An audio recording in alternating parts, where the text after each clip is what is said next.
with YouTube, and then we can do the intro.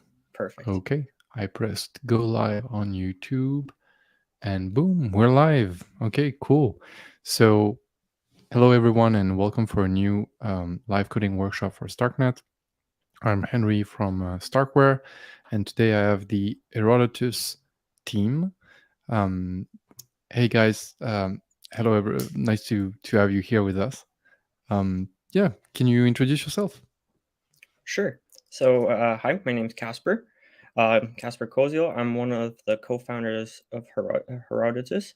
Um, and essentially, prior to doing full time like zk storage proofs and this stuff, I was building option protocol called Pitch Lake at Euler Network. Before that, I was a software engineer at Nethermind. And we're here with Tiago and Machi. Cool. So hey everyone, I'm Tiago. I'm a research engineer at Herodotus. I'm working mostly with the low-level stuff, with some cryptography and with some ZK proofs, but sometimes also jump on the more high-level stuff. Before Herodotus, I was working a lot in the DeFi sector, so I was developing smart contracts in various DeFi protocols. And right now I'm very happy to be focusing on this sort of more low-level stuff and, in my opinion, more fun stuff. Hey, I'm Maciej, and at Herodotus, I'm doing backend and infra, more like kind of Web2 connected with Web3 backends, and with a lot of infra work, and basically making everything easy for you and taking away the boring stuff. And before, I've been doing a lot of things. I'm a full stack guy and did some stuff in hardware as well. Super cool. Thank you guys, and welcome again. Okay, cool. So maybe before we start, or I don't know if you have this plan, but can you give us a small introduction as to what are storage proofs? Yes. So there's storage proofs have been on Twitter quite a lot recently. Essentially, I think the best way to cover storage proofs is kind of first off explain how we got here, why we need them, why they are a big kind of like breakthrough, especially these days now that we have ZK as well. So storage proofs in general, they're not a new technology. They have existed for a while, as far as I'm aware. They were first explored by Argonne a few years ago. That was in like I think 2018, and at that time that wasn't very feasible, simply because we didn't have ZK. We had to do all the computation on chain. It was very expensive, and it was just not a very feasible approach. What we're essentially able to do with storage proofs is be able to fine tune and pick very specific components within a blockchain and be able to cryptographically prove them. So for example, we can generate storage proofs for like ERC20 balances, ERC721s, for example, like NFTs, like ENS domains, like they're very powerful because they allow you to read beyond what's happening right now. Normally, within a smart contract perspective, you kind of have this real-time mindset, meaning that if you're a smart contract, you're able to read the data that's right now and to a certain scope, 256 blocks backwards. With storage proofs, what we're able to do is we're able to unlock historical data, which is one of like the most beautiful components of it all. That we can go all the way back to the Genesis block and read what happened in, for example, block number 10. If you ask me what was like your account balance a year ago, I can tell you how much USDC you had on your account. In a way, that's proof. It's cryptographically guaranteed to be correct. And what we're trying to do is essentially eliminate this off-chain attestation factor, this off-chain like trust element in on-chain applications. Like in the future of blockchains, we see that we should really trust the underlying technology rather than external parties, even though it's very unlikely that something, let's say, like an Oracle could be manipulated. It is technically possible, meaning that we can have an approach that everyone is always going to be a good actor. But at the end of the day, we want to be able to trust math. We want to be able to trust cryptography rather than individuals. Absolutely. And I think this is something that resonates a lot. It feels weird that in the blockchain industry, you have to justify why not trusting somebody is better than having to trust somebody, but it absolutely makes sense, right? If you can, it's much better to trust code than to have to rely on humans. Exactly. Don't trust, verify. Exactly. Exactly.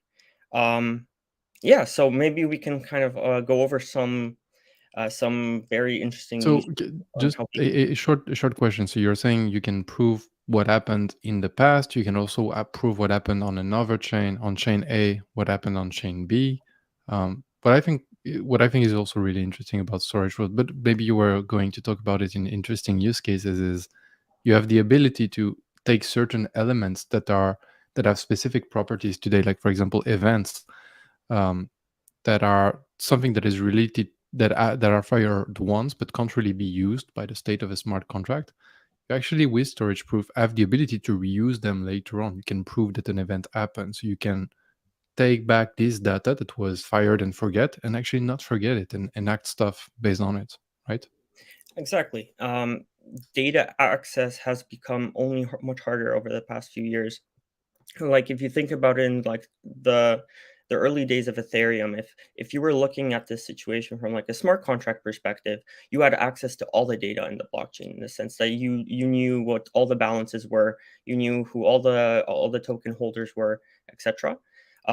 But as Ethereum started to scale, the need for layer twos became a thing. We needed to increase transaction throughput. And while there have been a huge amount of benefits that layer twos brought and unlocked and enabled this increased transaction throughput, one of the consequences of this approach that was taken by the Ethereum ecosystem was sharded data access, meaning that suddenly it's very, very difficult to know what's happening. If you're that same smart contract and you're trying to figure out what's happening on another blockchain, the majority of the solutions available today, in fact, I'd say pretty much all of them, rely on some sort of off-chain attestation. Even if it's secured by cryptography, it requires an off-chain party to either do a signature, aggregate multiple signatures, etc. And if you're that same smart contract, you lost this ability, and it's been a while since this kind of transition started happening, and I'm sure you'd agree, Henry, that over the course of the past few months, even at Denver recently, there's been so many new layer twos popping up left and right, and this data access problem will only get bigger, and that's what we really believe in, and we're working hard to solve it, to enable applications to once again be able to go into those early days of um, kind of like in the early days of Ethereum, to be able to read this data in a trustless way cross chain. Perfect. Sounds exciting. There are a few narratives that um, pop from time to time, and they circulate, right? And different people, they get excited about different stuff about zk rollups and layer twos, and sometimes it's one thing that people talk all the time about, and sometimes it's other. You've said that people start talking about storage proof on Twitter recently. I think this is one of such narrative. Like sometimes we don't talk about it that much, but then people start thinking, oh wait, you can do this and this, and I think it's a really interesting primitive with which you can build a lot of stuff. So I'm really excited to see what you're going to present, and what people can build. All right, so I'm going to go out of the way and let you present your stuff. So who's starting the presentation? Maybe Oh, sorry. maybe I can kind of first explain Sure. how what we're building at Herodotus from a product perspective, what the products are, how they're structured, and then Tiago can dive into the low level technicalities of how they work. Perfect. Great. Okay, so at Herodotus, what we're building is an API that essentially abstracts the complexity away from working with storage proofs. Storage proofs in general have a lot of moving components, and they will be very dependent based on which chain we're operating on. Um, if we want to build a truly cross-chain world, um, the support for a variety of chains and importing and exporting data from a variety of different layer twos um, is paramount. We want to be able to unlock these different use cases. And due to this, the construction of every single one of these different layer 2s usually differs in some way.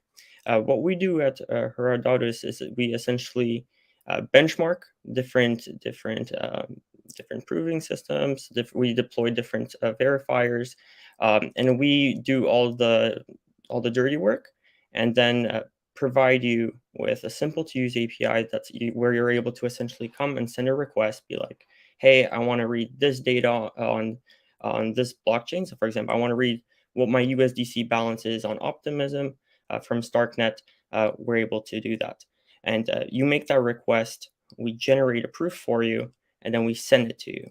Now, even though we generate that proof for you, you don't have to trust us. We don't want anyone to trust us because at the end of the day, it's a proof. If we acted maliciously in any way, this proof will be rejected on chain. And then you can take this proof and essentially ingest it directly into your smart contract, into like an on-chain destination, or you can receive it through like a traditional RPC address. You also don't have to run archive nodes. You don't have to run any of the heavy infra, and also maintenance of essentially upkeeping the system can get quite expensive. What we're able to do is we're able to do a lot of cost optimizations by simply aggregating requests from multiple clients, multiple users, and taking advantage of something we call like coincidence of will situations, transaction scheduling, etc., to make sure that the request you make is fulfilled at the cheapest price possible. And yeah, so that's kind of the main product. That's what we're building at Herodotus, and Thiago can now explain how this works under the hood. Yeah. Fantastic. Thiago, do you want to share your screen? Yeah, sure. Cool. So yeah, thanks for the introduction, Casper. Yeah, maybe before I share my screen, I'll just give like a brief introduction before I show the slides. So yeah, I'd just like to comment on what Casper said about storage proofs are like being mentioned a lot around in Twitter nowadays. And I feel like nobody really gets the definition right. Yeah, there are like some ideas of what it is, but still it's not like 100% clear because it's fairly complex. So what I'll try to do now is try to explain you without like going super deep into the technicalities, what actually is storage proofs and how our system works underneath so that we can leverage them to enable this cross-chain data access and this historical data access that Casper just talked about. So yeah, Henry, I'll share my screen. Let me know if you can see it. So yeah, I can see it. I'm going to remove those of us who are not speaking. Sure. If I put it in this full screen mode, do you still see it, the full screen, or no? We can. Up. No, actually, we don't. It says click to exist full screen. Okay. So I'll just put it like this. Or what you can do is instead of slideshow, you can select a presenter's view. That should work. Like yep. this, right? Now we can see it. Absolutely. Okay. I'm going to remove myself perfect. and make the presentation easier. There you go. All right. And probably you want to make your font a little bigger. No, actually, this is your presentation. Okay, this is fine. I'm moving to the background. The floor is yours. Okay, yeah, it's not super important to be able to read these letters. After I'll have some images. So yeah, cool. So yeah, thanks for the intro again. So yeah, let's start by diving into storage proofs then. So okay, before we understand what actually a storage proof is, we need to get the bigger picture first and make sure that we are all on the same page.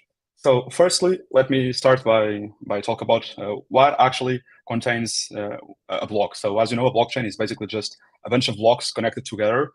So each block saves the parent hash of the previous block. So all the blocks are linked cryptographically. And so this is basically the information that it's inside a block header. So in this case, I just queried the Ethereum RPC. Actually, I believe it was the Goerli RPC, but it doesn't really matter. So I queried the RPC to get me the block number 0x1 before, and this is what the RPC returned. So this is all the information that's inside a block header.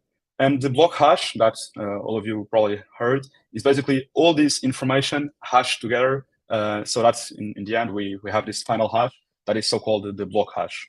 Yeah, actually, before we hashed information, we hashed all this information, we have to encode it in what is called the RLP encoding. And so actually what we hash is we hash the RLP encoded version of all this data. So yeah, pretty cool. So what this means actually is that just by having a block hash, we can verify that a certain piece of information is indeed present in the block whose hash it corresponds to. So let's say I want to prove that this hash corresponds to this block number. I can literally just pass all this information on chain, RLP encode it, hash it together, and if it actually matches with this hash, it means that that is correct. So yeah, essentially, this is what a storage proof is. A storage proof allows you to prove any information that's inside a block by having the block hash as like the main point for the proving to happen. So yeah, that's pretty much it. And essentially, you can prove anything that's inside a block. You can prove account balances. You can prove code hashes, nonces. Yeah, anything that's inside a block, you can prove, which is pretty exciting and unlocks a whole new bunch of possibilities, I think. So yeah. Also, you might be wondering, I think all these values are pretty self-explainable. You can probably understand what most of these values mean and these entries. But there are like 3 specific entries here that might be a bit harder to understand, which are the root entries. So we have the receipts root, the state root, and the transactions root. And this is actually important. So I'll kind of explain how what these roots actually mean and how this works. As you know, a block also has, I'm going to focus on the transactions root specifically because it's the one that's easier to explain, but all the other roots work in the exact same way. So on a block, as you know, we have a bunch of transactions. We have a list of transactions, and it would be very expensive storage-wise to having to store all these transactions, right? Because the transactions themselves also contain a lot of information, and so if a block has many transactions, it will be very expensive to store a block. So instead, the blocks, the transactions are stored in a data structure that is called a Merkel-Patricia tree, which is basically a kind of a Merkel tree. I won't go into the differences between those, but the Ethereum paper does a very good job explaining it. And so, yeah, basically, you can think of the roots the way you can think of the roots is instead of having, in this case, all the transactions, you have this transaction roots, which is basically a way that where all the transactions are compressed into this final output. And by having this root, you can verify that a certain transaction, in this case, is indeed present in this root. So yeah, and we do the same for the receipts and for the state. The state roots is also here. So cool. Now that we understand what actually a storage proof is and how blocks are structured, we need to understand how can we actually store all these blocks on chain, because if we actually want to have access to historical data, we need to somehow have all the block hashes accessible, right? Because as I told you, we need the block hashes to verify this information. And so here comes Merkel mountain ranges. So as you probably can guess, storing all the block hashes on chain would be completely unfeasible. Right now, Ethereum has around 16.5 million blocks. So storing 16.5 million block hashes on chain, it's something that would be super expensive and not scalable at all as the chain grows.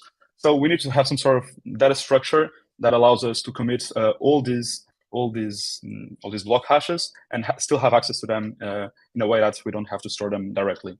So you can think that a Merkel tree would be a good suit for this task. And you'd be correct, actually. A Merkel tree would be perfect for this task because just like Ethereum uses the Merkel-Patricia trees, a Merkel tree we can commit to all the block hashes, and we can just save the root of the Merkel tree on chain. And this would work perfectly if we're just interested in historical data. The problem is that the chain keeps on growing beyond the point that we created the Merkel tree, right? So if we want to update the Merkel tree, then we have to generate it off-chain and upload it on-chain again. And basically, there's no easy way of updating a Merkel tree on-chain directly without passing the whole tree again, which would defeat the whole point of using a Merkel tree in the first place. So basically, a Merkel mountain range, it's a very similar structure to a Merkel tree, but the difference is that it allows us to append values to the tree and also to update. We are not so interested in the update part, but keep in mind that you can also do it. So yeah, from an implementation perspective, a Merkel mountain range is basically a list of Merkel trees, and the root of each Merkel tree is called a peak. And the root of the Merkel mountain range is simply the hash of all the peaks together. And just by having this final root, we can verify that a certain element actually belongs to this Merkel mountain range, which is pretty cool. We actually implemented, I believe, to be the first implementation of a Merkel mountain range in Cairo. So you can use it on StarkNet right now. It's fully available, open source. And this data structure is actually very, very useful. So I'm sure that you might find some use cases for it. So yeah, feel free to use it. Cool. So now that we also understand how we can store these block hashes, you might be wondering, okay, so this is very interesting, but the tree would also be very big, even though we are only storing the root of the Merkel mountain range. The tree would still be very big. The proofs would be huge, right? So it would require a lot of call data and a lot of computation to verify a single Merkel mountain range proof, right? And so this is where the interesting part comes in. So basically, we use both snarks and starks in our architecture so that we can like reduce the amount of call data and the amount of computation being done on chain. So let me start with the stark part. So as I told you in the beginning, we have to feed all these blocks somehow on chain, and now we know that we feed them to the Merkel mountain range, but still having to feed them one by one, or even if we pass a list of them, would be very expensive. Again, we have 16.5 million blocks, so if we have to feed 6.5 million blocks to the Merkel mountain range, it would still require 16.5 million updates. Even though we are only updating the roots, it would still require those updates. So what we can do instead is we can batch all these updates inside a Stark, and then just verify this Stark on chain. So instead of updating the Merkel mountain range on chain, we update it inside a Stark, and we just verify the Stark proof on chain, and we verify that the update is indeed successful. So yeah, no, even though we are like providing the Stark ourselves, we can't lie because the verification happens on chain. So again, verify, don't trust. So yeah, this is pretty cool. So we save a lot on bandwidth and on computation because we don't actually need to send all these blocks to the verifier. We just need to send the first block, and then we can compute all these blocks inside the Stark. I think you got the point. So yeah, this is the first point why the reason why we're using Starks it's for this. And then we are also using snarks. And the reason why we're using snarks, let me go back here actually, is to verify the Merkel mountain range proofs. So as we've seen, Merkel mountain range can grow very big, and we need somehow a manner to verify the proofs that's not very costly. And so we verify these proofs inside a snark. And the reason why we use a snark here, we don't use a stark, is because this computation is significantly less. It's not as big as the previous computation as batching all these blocks together. So a snark is more feasible for this specific use case. And also because we are doing this inside a snark, we have to use, of course, a ZK-friendly hashing function also for the Stark. So we use Poseidon and Peterson depending on which chains we are working with. In the StarkNet, we use Peterson. So yeah, and also this more of an implementation detail, but this proof would probably take like a long time to generate. So we actually work with recursive proofs, and instead of generating these large proof, we generate these recursive proofs so that we can prove proofs inside proofs, and then we just need to generate this final proof on chain, and this is much more efficient on the prover side. So yeah, but it is quite a low-level implementation detail. You don't really need to understand this. So that's why we created an API. So basically, what our API does, it works with all these complexities, and it abstracts away all the logic for you as the end user, as a developer, so that you can just simply call an API endpoint, and you have your proof that is generated and verified, and then you have your callback on chain, which you can just consume in various different manners. So yeah, that's it on my side. How do I stop the screen share? Oh, I'm back. Is it stopped? What do you want me? What do you mean? Yeah, it's stopped. We can't see your screen. Don't worry. Cool. So cool. yeah, so who should I summon back? Part, Kasper, that's Maciek? it. Yeah, you should summon Macia now. Macia will like. Yeah, I'll be taking over. Nice. Yeah, Matt will explain how the API works and how we are abstracting away all these complexities for you. Cool. Thank you, Yep, Thiago. Mashek, you can share your screen and I'll remove the on the others. way. 1 second.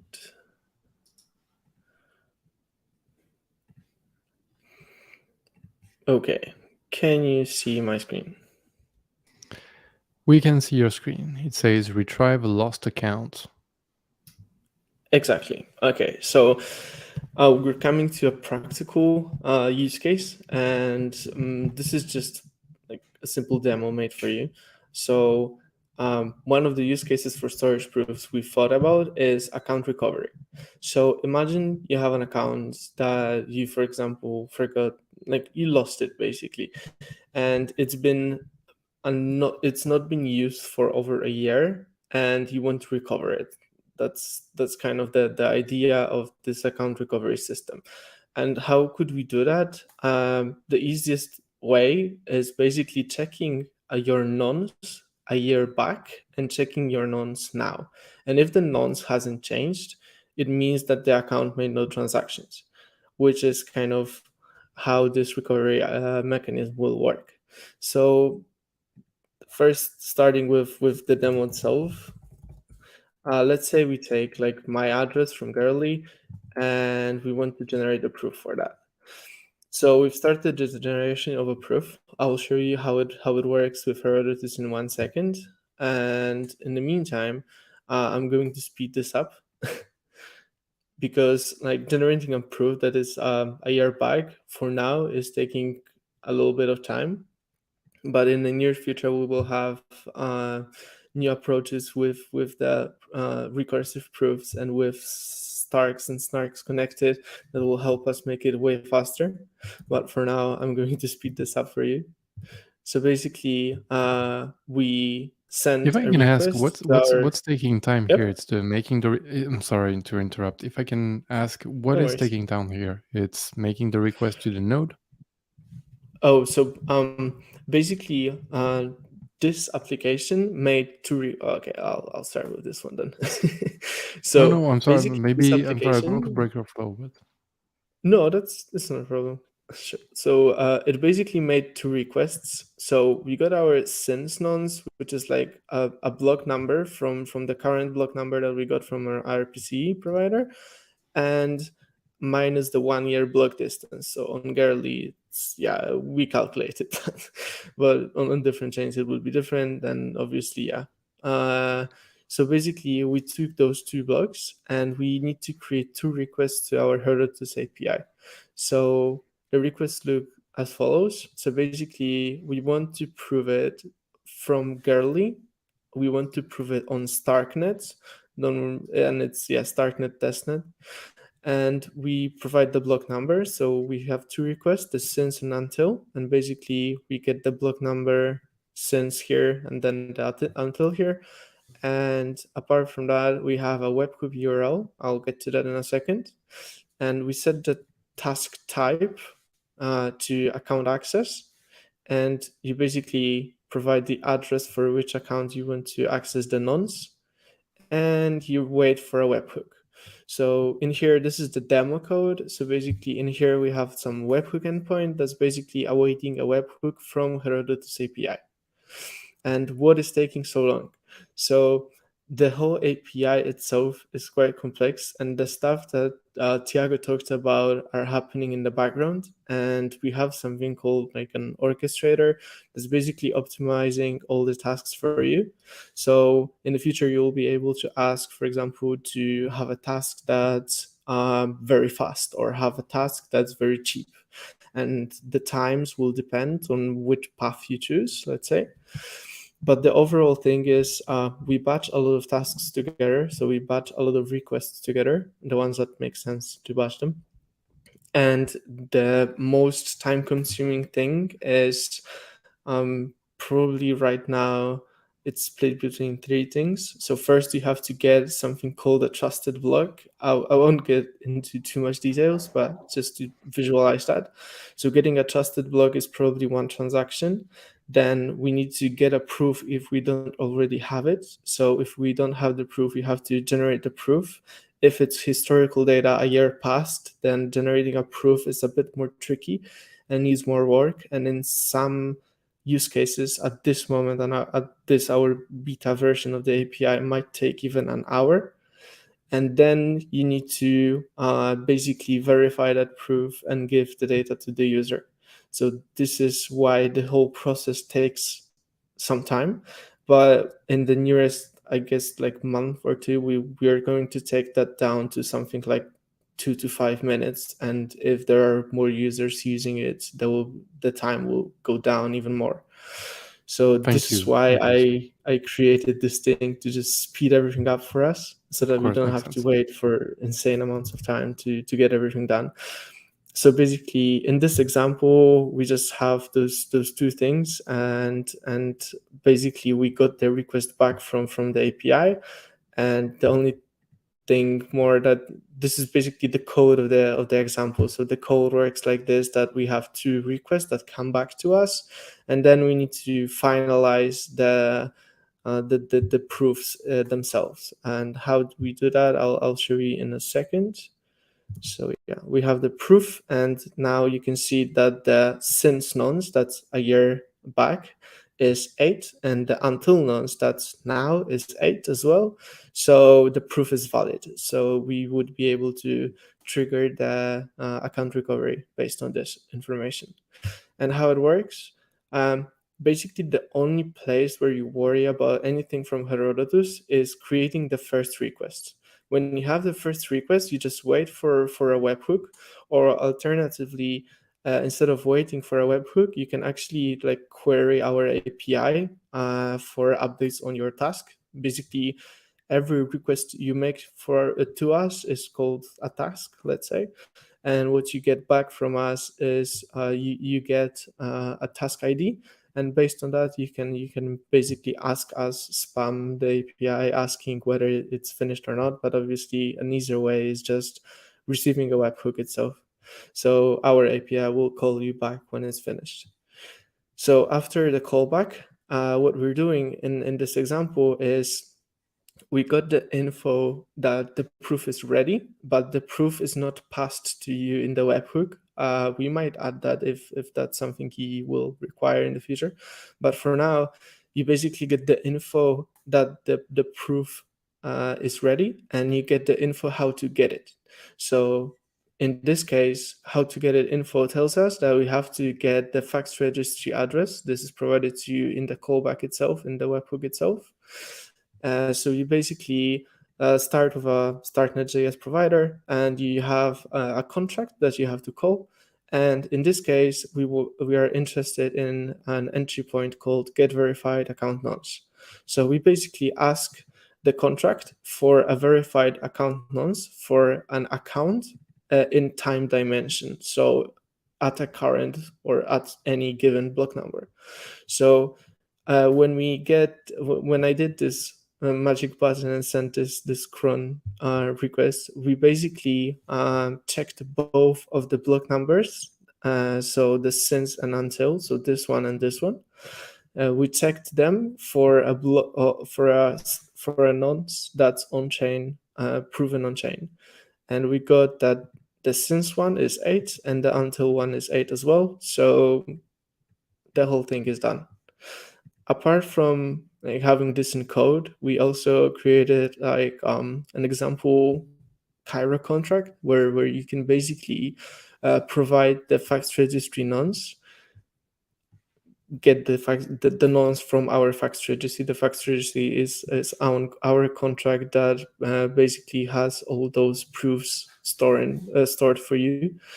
And these contracts are basically asking the fax registry, and based on that, triggering the account recovery thing. I think that's it. This is the whole example. Casper, you want to take that over? Sure. Yeah, so I guess the way we can kind of summarize this is that this is one simple example that kind of demonstrates a use case for historical data. So in this case, this could be used for a dead man switch for, let's say, a wallet deployed on StarkNet.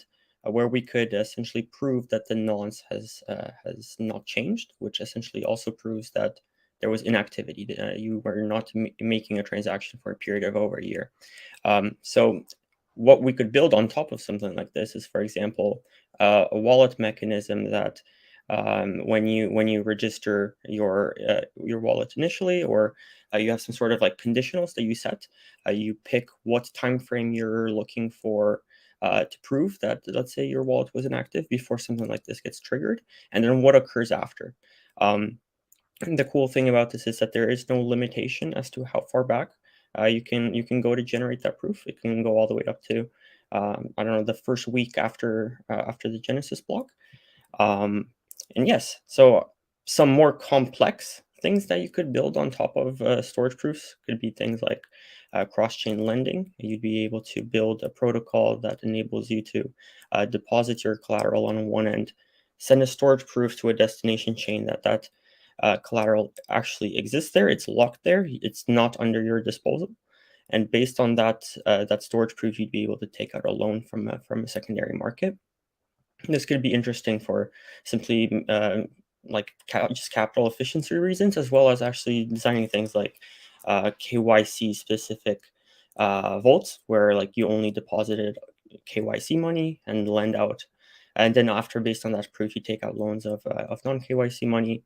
I previously mentioned ENS, which is one use case that we are looking into right now and have been exploring for the past few months.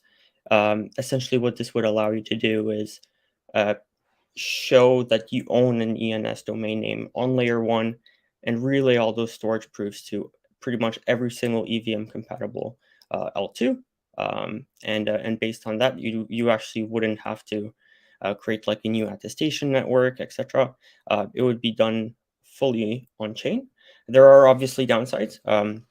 The refresh rate of how often you actually send that storage proof would be constrained by a budget of a company that would like to be or a protocol that would like to be relaying these proofs.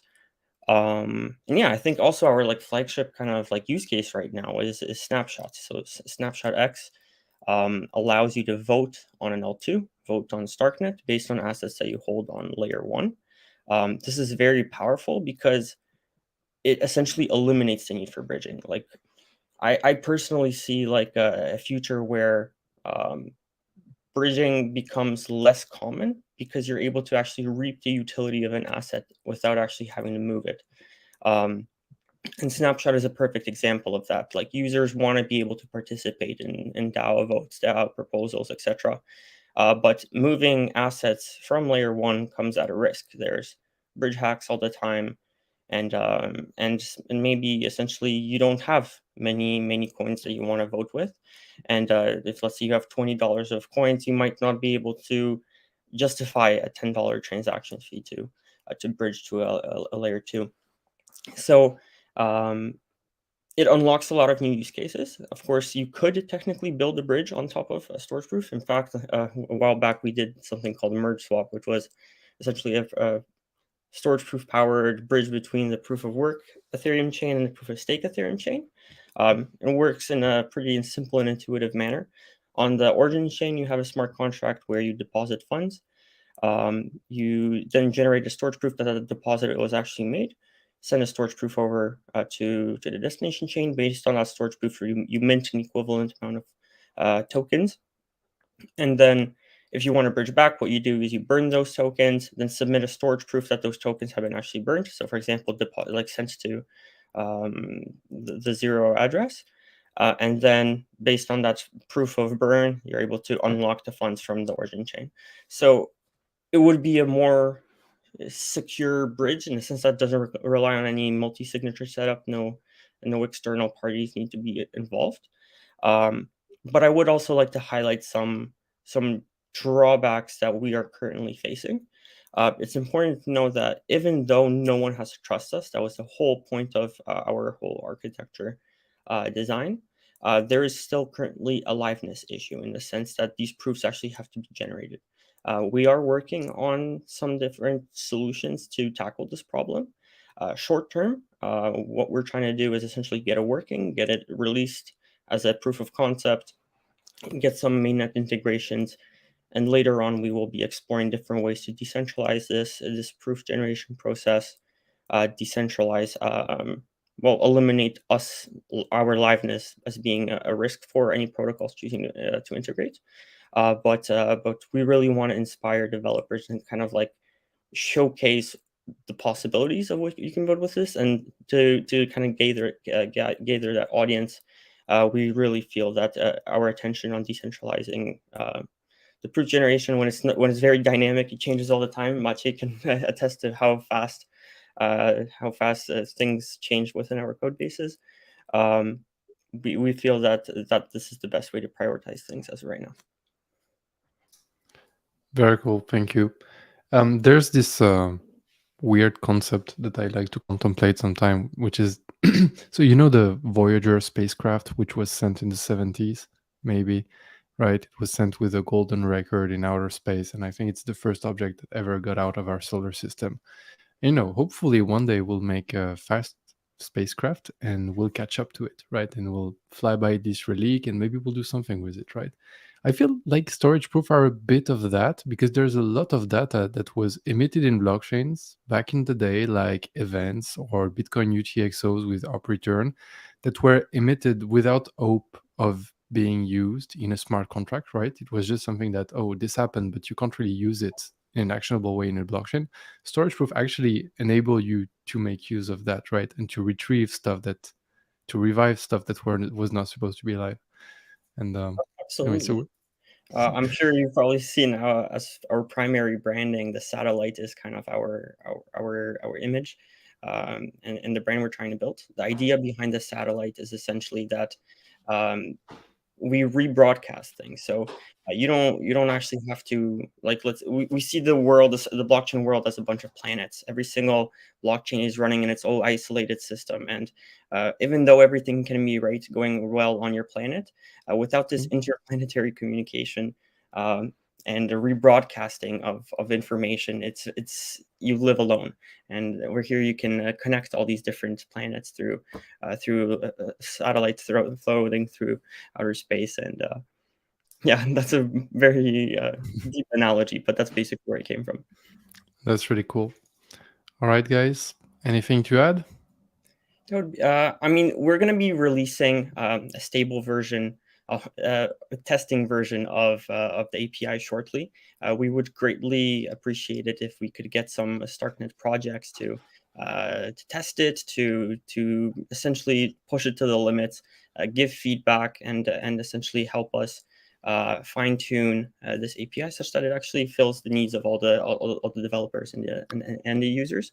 And for that. So how should people follow you or know how to test this? Where should they look at? What's your website? What's your Twitter handle? What's the best way to keep in touch? Yes. So our website is herodotus.dev, and our Twitter is also herodotusdev. If it's complicated, actually, it's if you go on storageproofs.com, it will redirect you there, because a lot of people have trouble spelling Herodotus. Yeah, and our Discord link is there as well. We will be dropping API keys there shortly. Super cool. Okay. All right. Thank you a lot for your time today, Maciej, Kasper, Thiago, and looking forward to seeing people building cool stuff with Herodotus. Great. Thank you for having us, Henry. No, my pleasure. Cool. Thank you. Thanks. Absolutely. All right. And to the people watching us, have a good day.